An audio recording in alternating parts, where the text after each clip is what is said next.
Bem-Estar e Movimento. Apresentação: Márcio Atala. Olá, ouvintes da CBN, sejam bem-vindos a mais um Bem-Estar e Movimento. O programa de hoje vai falar sobre controle de peso. A gente sabe que é difícil controlar peso, não à toa, 1/4 da população brasileira é obesa, mais de 60% da população brasileira está acima do peso e às vezes a pessoa consegue perder peso, mas não se mantém muito tempo na faixa considerada ideal.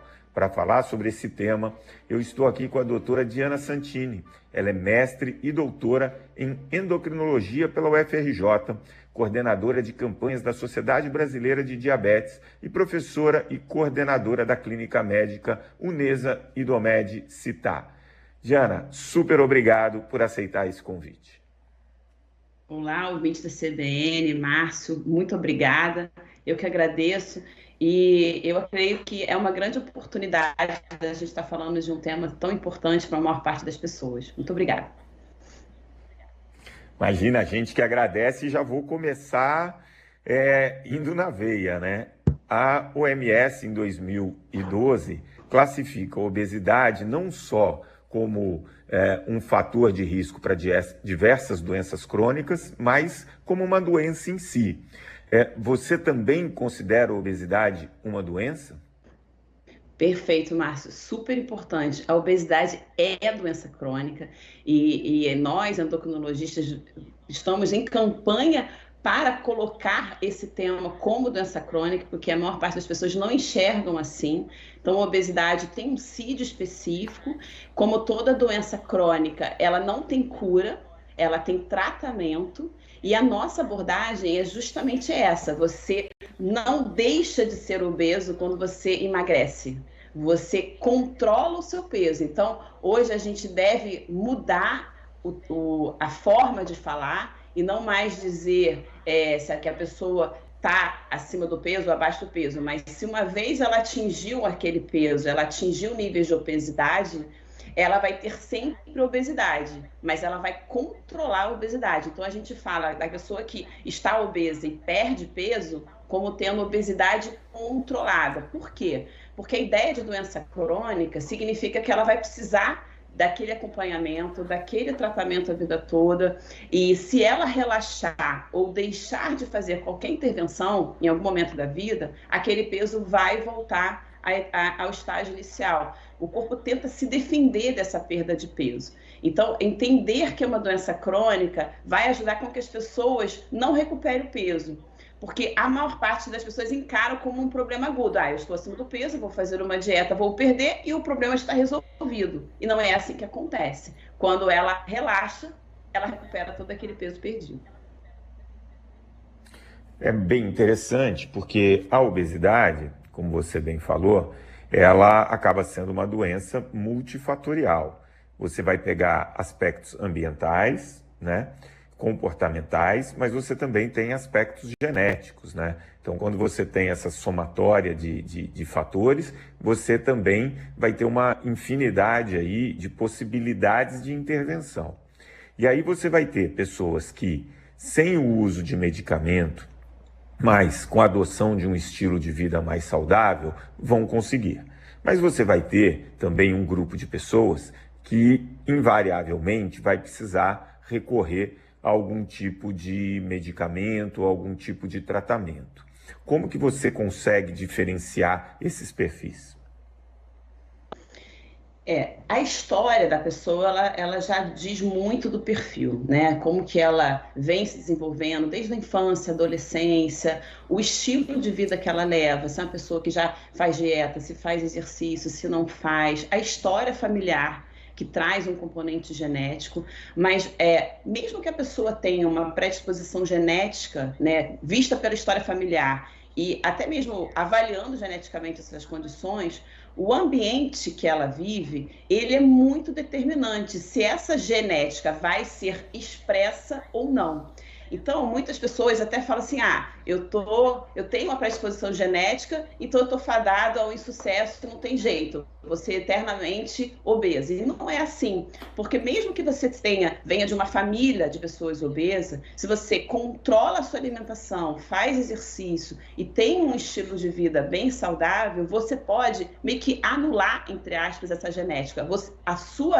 A sua forma de vida, o seu estilo de vida, ele modula a sua expressão gênica. É óbvio que a pessoa vai ter que fazer um controle, ter um cuidado muito maior se ela não tivesse essa mesma predisposição genética, né? Mas você consegue, tendo uma predisposição genética para obesidade, com um estilo de vida adequado, não ser obeso, e da mesma forma, você pode ter uma pessoa que é geneticamente predisposta a ser magro, mas se colocar esse indivíduo num ambiente obesogênico, com fartura e comida à vontade liberada, sem exercício físico, ela pode acabar desenvolvendo sobrepeso e obesidade. Então, eu diria que existe um componente genético, sim, tem doenças metabólicas gravíssimas, mas o ambiente ele é capaz de modular essa expressão gênica, e nesse sentido, apesar da tendência genética, a gente pode evitar que essa doença se desenvolva e se agrave ao longo do tempo. Você trouxe duas questões que são muito importantes e que eu sempre comento, que primeiro é a parte genética. Se a gente olhar a evolução da espécie, invariavelmente, a nossa genética é uma genética para acumular gordura, né?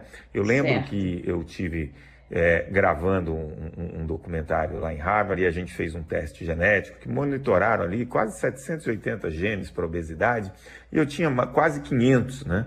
E eles não se expressam, e é engraçado porque eles colocavam ali que com aquele perfil eu teria hoje 90 quilos e eu tenho 64.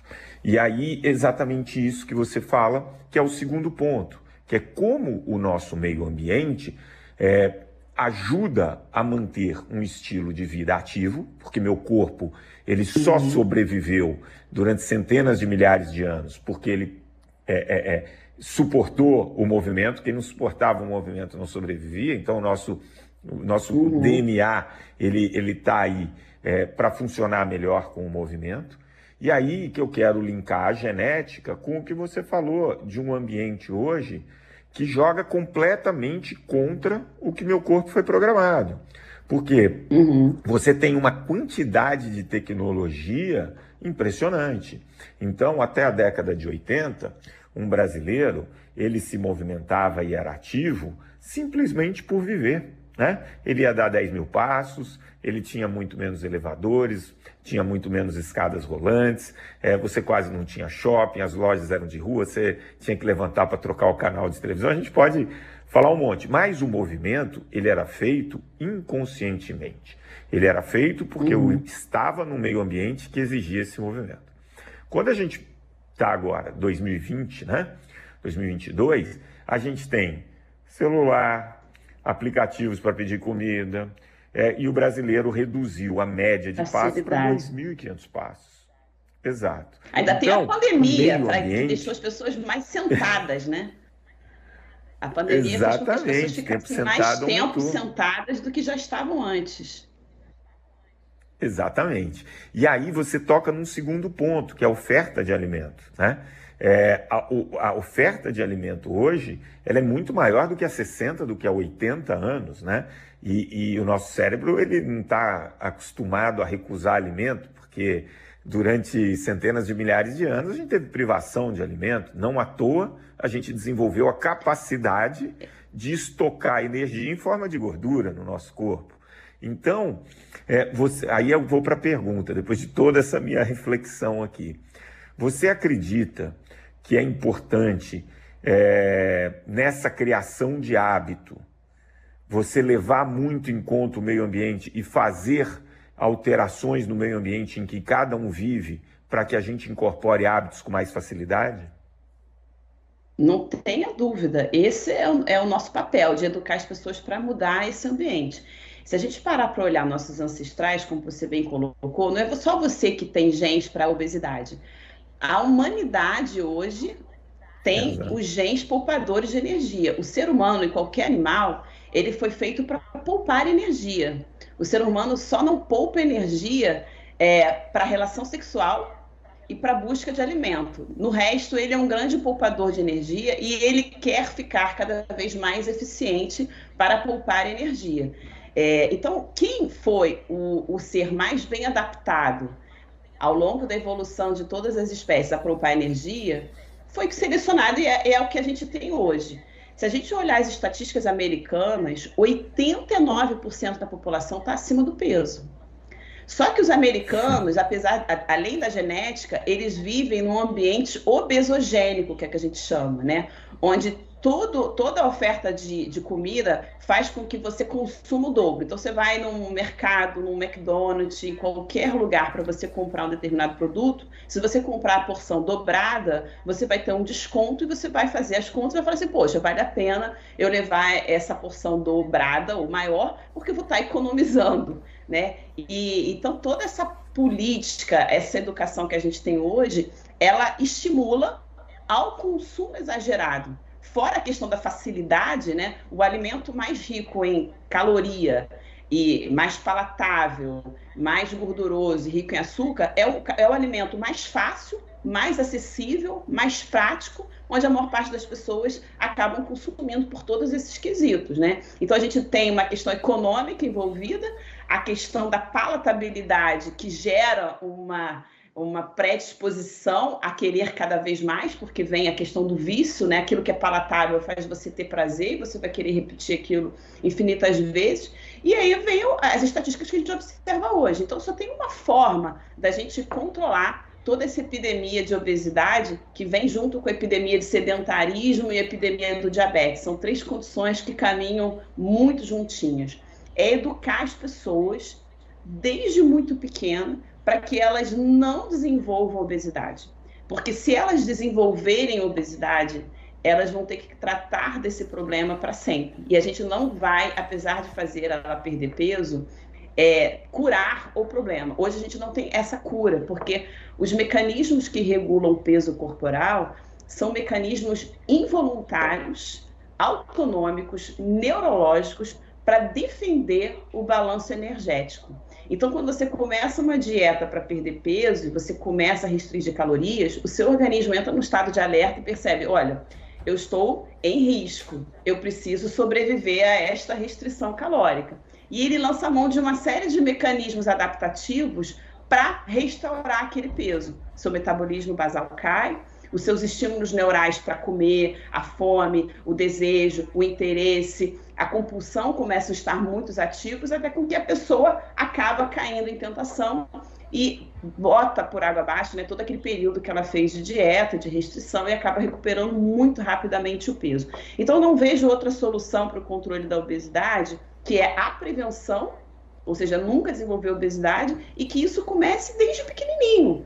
E a única forma de você controlar é educar as pessoas sobre a melhor forma de escolha de alimentos, que você precisa contar calorias, que você precisa ser uma pessoa ativa, fazer bastante exercício. E ao longo do tempo, né, você vai lapidando esse conhecimento, aprimorando, para que a gente consiga, de fato, combater esse problema de saúde pública mundial, que é a obesidade. E aí entra um fator, porque uma vez que a pessoa desenvolve a obesidade, você acaba também tendo alguns problemas hormonais, né? Então, por exemplo, você vai ter resistência a algum tipo de hormônio, a insulina, a leptina, enfim, e aí você acaba não tendo aquela sensação de fome, de saciedade, porque o seu corpo já tem dificuldade. E aí é um caminho muito normal, as pessoas procuram um médico, e devem procurar nesse caso, né? Mas muitas vezes, mesmo ainda não tendo um quadro de obesidade e tal, há uma busca por uso de alguns tipos de hormônio para facilitar, para, por exemplo, diminuir o apetite, para sentir mais saciedade, enfim. Você sabe bem que existe um uso que é importante para a pessoa que está num tratamento, mas que existe também hoje um uso que a gente chama de estético, né? De pessoas que ainda não têm um estilo de vida tão legal, não tem problema hormonal e acabam buscando isso para atingir um certo peso. Em que medida que os remédios são indicados, em que momento ele é indicado, como que a gente trabalha essas possibilidades quando vai mexer com hormônio? Não, você tocou num ponto importantíssimo, Márcio. Primeiro ponto é o seguinte, sobre os mecanismos da obesidade, né? Para desenvolver obesidade, é lógico que você tem uma questão genética envolvida, você tem uma questão ambiental, comportamental, mas você tem a questão metabólica, que envolve os hormônios e neurológicas. Então, existem alterações no controle e na regulação hormonal e neurológica que podem levar à obesidade. E essas alterações hormonais, elas precisam ser identificadas, corrigidas e tratadas. E da mesma forma, quando você desenvolve obesidade, por um mecanismo de autorregulação e defesa, você acaba desenvolvendo outras alterações hormonais e neurológicas e entra num ciclo vicioso. Então, o papel dos hormônios é muito importante para o balanço energético e controle do peso, e o papel do sistema nervoso, do sistema neurológico também é muito importante. Só para vocês terem uma ideia, é o seguinte, se você ganha peso, por exemplo, você acaba levando uma resistência à ação da insulina. E a insulina é um hormônio que não controla a glicose, mas ela precisa dar um sinal para o cérebro dizendo, olha, eu acabei de comer, estou saciado. Ela tem esse papel. Se você ganha peso, você também mexe nos níveis de leptina, uma série de hormônios no tecido adiposo. E aí o que acontece? Essa sinalização começa a ficar defeituosa. E você vai ter mais fome, mais dificuldade para emagrecer e entra nesse ciclo vicioso. Da mesma forma, o sistema nervoso, ele também participa dessa regulação. E tem pessoas que têm problemas relacionados à saciedade, ansiedade, nervosismo, e isso afeta a procura e ingesta de alimento. Então, na prática clínica, como é que o médico vai identificar se essa pessoa precisa ou não de um tratamento medicamentoso e de que forma a gente vai atuar aí? Então, o médico, primeiro, ele vai ter que identificar o mecanismo que gerou ou que levou ao desenvolvimento dessa obesidade. Pode ter um distúrbio psiquiátrico por trás, por exemplo, pode ter um distúrbio alimentar, uma compulsão, uma bulimia, uma anorexia, pode ser simplesmente falta mesmo de uma educação em relação à ingesta e a pessoa não ter problema psiquiátrico, pode ser que a pessoa tenha algum problema hormonal mesmo, às vezes um hipotiroidismo, um hipogonadismo, que é a deficiência de esteroides sexuais, pode ser um diabetes, que existe uma relação de obesidade e diabetes, a resistência insulínica provoca isso. Então, ele vai tentar identificar se tem algum distúrbio hormonal que causou e perpetuou essa obesidade para atuar. Agora, uma vez que você não tenha nada identificado, que seja só um problema comportamental, o fato é que o organismo vai tentar se defender para isso, e a gente precisa dar um recurso, um tratamento. E os medicamentos hoje que são relacionados ao tratamento de obesidade, eles atuam exatamente nessas duas áreas. Ou ele vai atuar no sistema nervoso central, são medicamentos que vão te dar mais saciedade, acalmar de uma certa forma, diminuir a compulsão alimentar. Então, são substâncias que atuam em receptor de dopamina, noradrenalina, serotonina, etc. E você tem as medicações que são os hormônios do trato gastrointestinal que ajudam na mensagem cerebral e na própria mensagem do trato gastrointestinal dizendo, olha, estou satisfeito, estou saciado. Então, hoje as medicações mais eficazes que a gente tem no mercado para tratamento de obesidade envolvem esses hormônios intestinais, que é o GLP-1. Tá para sair muita coisa nova sobre isso, combinação de hormônios intestinais, e esse é o caminho que a gente tem assim, para o futuro nas novas terapias. E a parte interessante é que essas medicações, hoje a gente sabe que não atua só no trato gastrointestinal, ela também inibe áreas centrais que estimulam a fome e o apetite, que são áreas orexigênicas. Então, elas conseguem atuar em vários pontos de regulação do controle do peso e por isso elas vêm se mostrando mais eficientes. Mas o que determina a escolha de uma medicação ou outra vai ser a história individual. Existe uma especificidade daquele paciente, né? Hoje a gente ainda não tem uma forma de medicina de precisão que a gente dosa uma substância ou um gene e diga assim, esse terá um bom respondedor ou um mau respondedor àquela medicação. Então, é a prática clínica mesmo. Perceber se aquele paciente tem um componente mais ansioso ou não, se ele já tomou uma determinada classe de medicação e que foi que respondeu bem, ou que respondeu mal, ou que teve mais efeito colateral ou outro. Então, isso tem uma certa expertise individual do médico, tem um componente individual do paciente, uma história muito específica, e aí esses ajustes vão sendo feitos. De forma que você pode combinar 2, 3, 4 drogas para o tratamento de obesidade, esse tratamento é dinâmico, você pode mudar depois de um certo tempo que ele não faça efeito, e você vai, como qualquer doença crônica, né? Você vai modificando, intensificando o tratamento ao longo do tempo, de acordo com a resposta. Você estava falando das classes de medicamento, Diana, e eu quero puxar, porque todo mundo quer um remédio salvador. E eu ainda, a gente infelizmente tem pouco tempo, mas você vai ter que voltar um dia aqui para a gente falar só de bariátrica, só de diabetes, tem muito assunto para a gente conversar.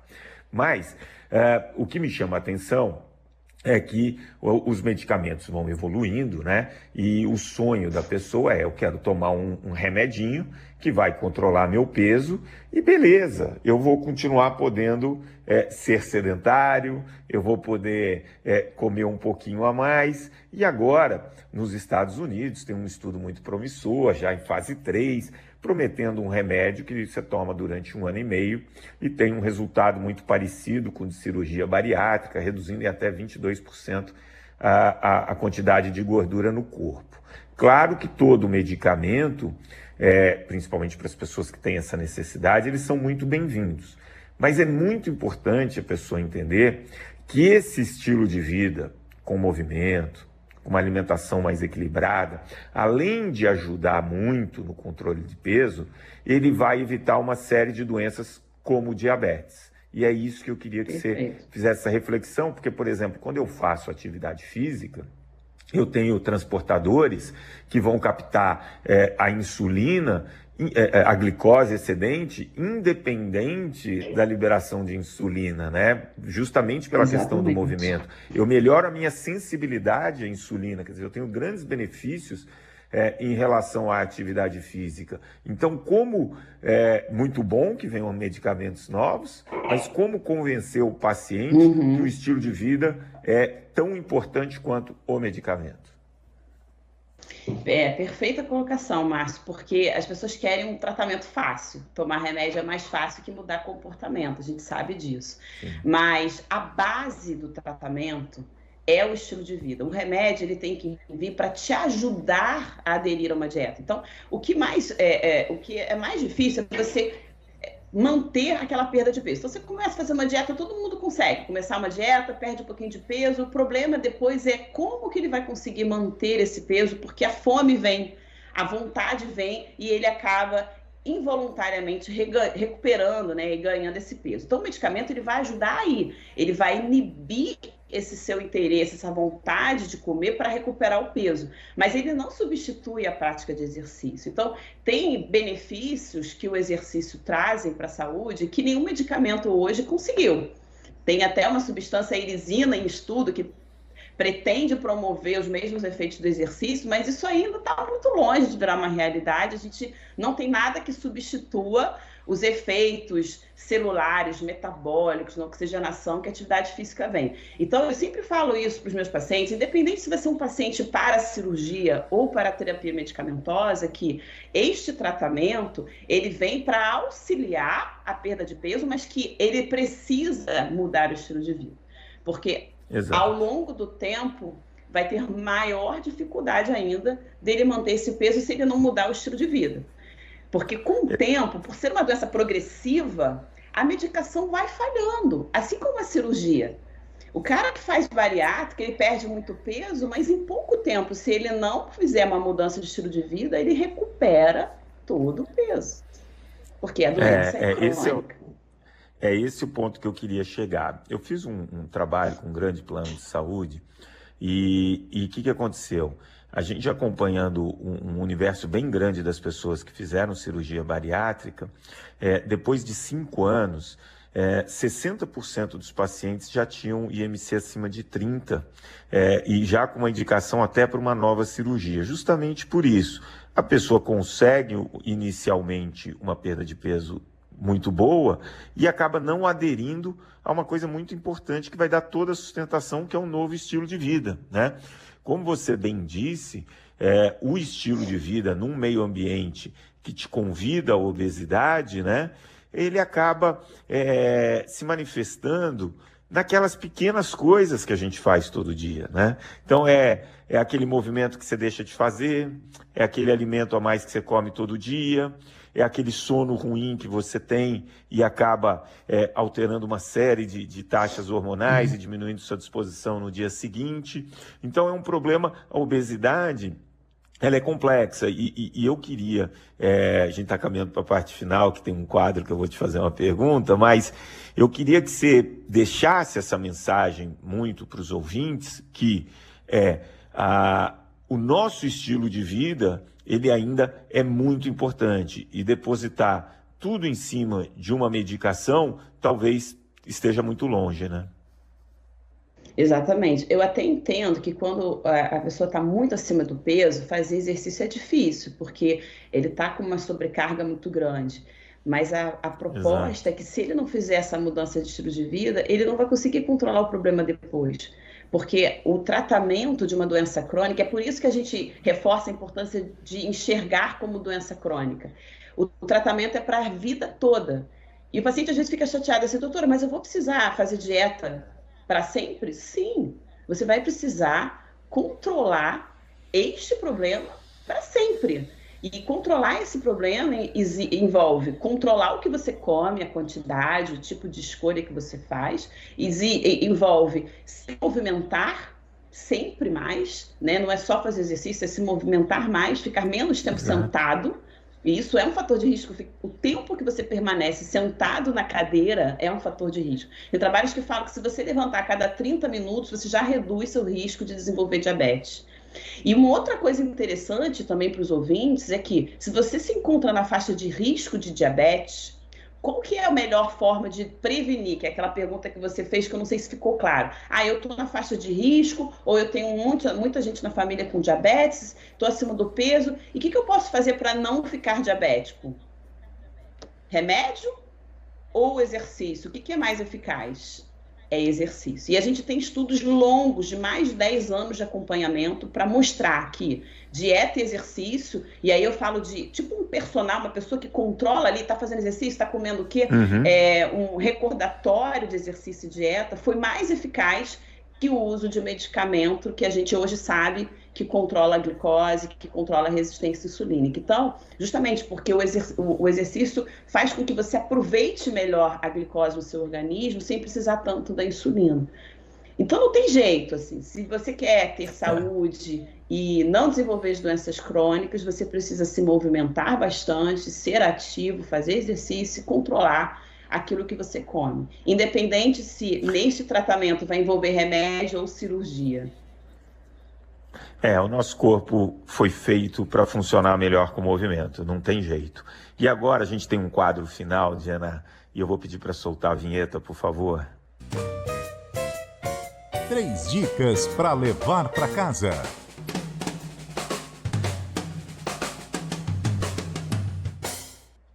Eu queria que você desse 3 dicas para os nossos ouvintes que estão acima do peso, que te ouviram, falaram, poxa, eu preciso controlar realmente, porque além de ser uma doença, pode me levar para um diabetes, vai piorar minha qualidade de vida.